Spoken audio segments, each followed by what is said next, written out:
What is it that nobody tells you about having children?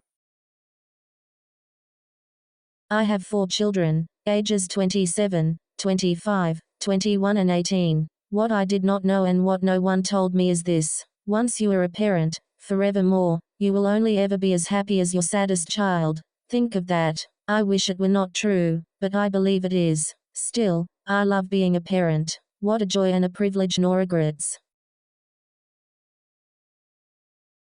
Honestly, you will be the person doing most of the growing up while your children are children. There is no point in a child's life where you, the parent, will not need to learn to be a better person, will not need to learn skills you don't have, master concepts you didn't know before, learn to eke out just one more hour of patience with something, try to understand, try to be better. Having a child is just about the ultimate test of character most people will ever encounter. It's not terribly hard for many people to get pregnant, not everyone, but many people, but a good parent, someone who is willing and makes themselves capable of doing the necessary work of maturity that makes a good parent, is incredibly rare.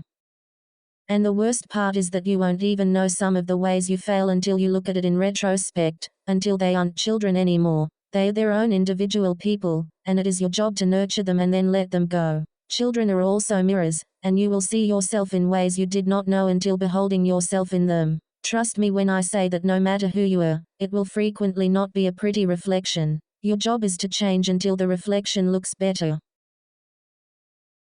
Boyfriend, my niece, my nephew and I are standing in line for ice cream. We've had a full day so everyone is subdued. I lean over and give boyfriend a smooch. A woman walks up to me. I admire you so much, she says. You have the most beautiful family. Your kids are so well behaved. You and your husband look blissful. Please tell me your secret. Well, I say, this man here is not my husband, and these are not my kids. We just borrowed them. Oh, thank God, she says and walks away. The perfect family. It doesn't exist.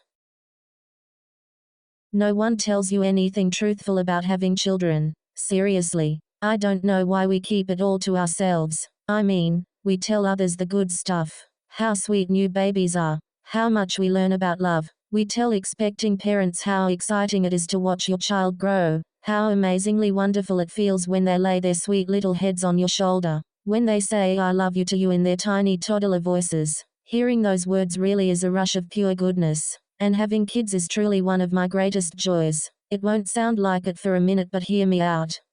For some reason we keep the realness to ourselves. Maybe we feel like we are doing something wrong and don't want to be judged. Maybe we are just optimistic and focus on the good parts. Maybe I'm just a shitty mum and all of your kids are full of sunshine and roses. No one tells you that you are actually raising adults, not children. Parenting isn't about making good children. It's about making good adults. What no one tells you about having kids is that it is the hardest fucking thing you'll ever do in your life. The highs are so much higher and joyful than anything you've ever experienced. But the lows, the hard parts, are so painfully low and difficult. No one tells you about these. Sure, some of you have perfect kids that are super healthy and never threw a tantrum. But if we are truly honest, that's not the case for most of us. From the moment they are born, you no longer sleep.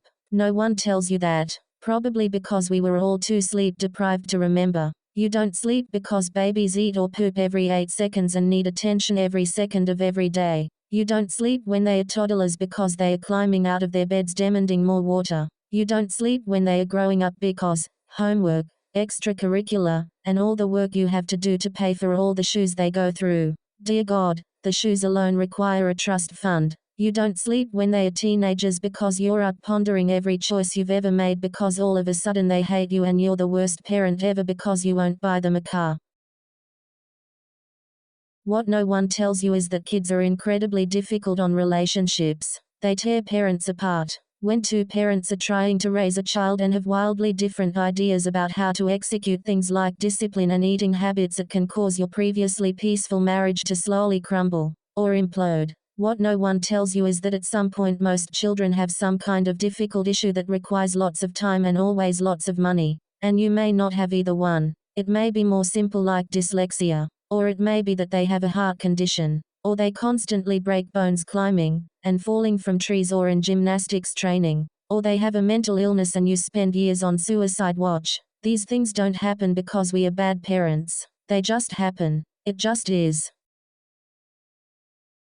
What no one tells you is that every child is born with a personality and you cannot control that personality. Sure, nurture versus nature, and it's both. You can nurture the goodness all over a child and they need that, of course. But a strong-willed child will always be strong-willed. They will always want to do things their way. They will never give in. And you can't change them. A shy, quiet child will always be more timid. As they grow up they learn to adapt, but as parents you cannot force your child to be what they are not. And you may not understand your child. You may not relate to them. Sure, you love them, but no one tells you you'll spend a lot of time simply trying to understand what the fuck your kid is thinking. They poop on you. They use all your money. Eat all your food. They make you question every step you take.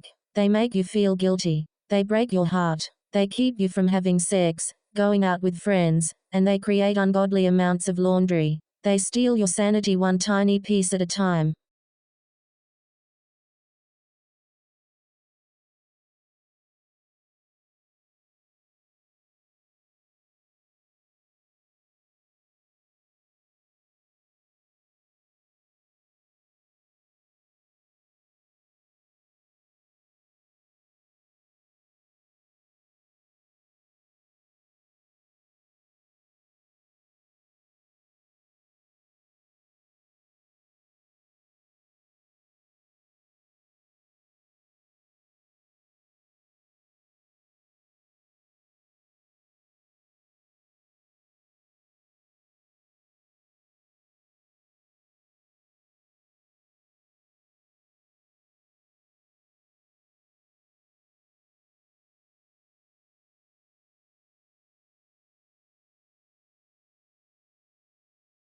I have a 6-year-old daughter, and for her entire life I have read to her at bedtime. Some days I did it enthusiastically, and some days, if I am being honest, I did it begrudgingly. Just like everyone else I would get all caught up in the rigmarole of my daily life and job and boss, and there were times I thought I'm exhausted, I can't wait till she can read herself. And then before I knew it, while I was busy as John Lennon said, making other plans, it happened. And I wasn't ready. While I was incredibly proud the day she said, "Daddy, let me do it," and began to read a book aloud to me, I felt an almost indescribable sadness. Mind you, I don't mean the Hollywood-ish, close-up of me crying my eyes out over that REM song sadness.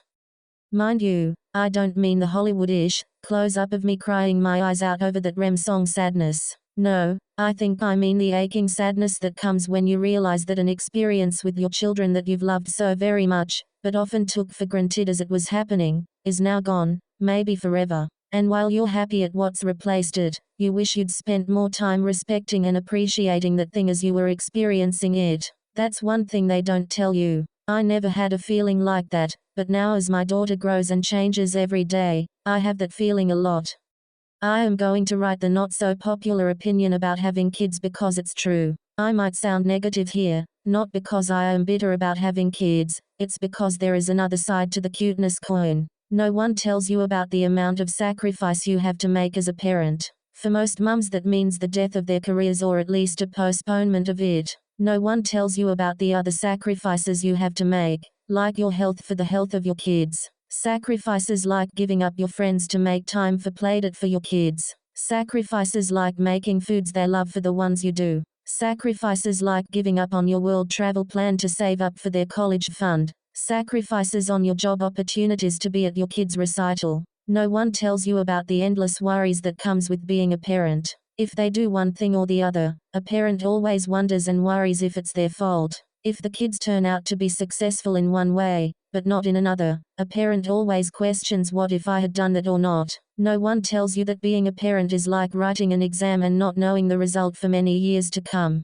No one tells you that many of these sacrifices that you make may go unacknowledged. No one tells you that your child may turn around one day and call you an embarrassment. No one tells you that through all that pain you would love your kids so much that you will give up your life for them even if they hurt you. No one tells you all the heartache you carry with you, but can't share with your friends because it's about your child. No one tells you that the weight you carried in your shoulders when they were born will always weigh heavy on your heart.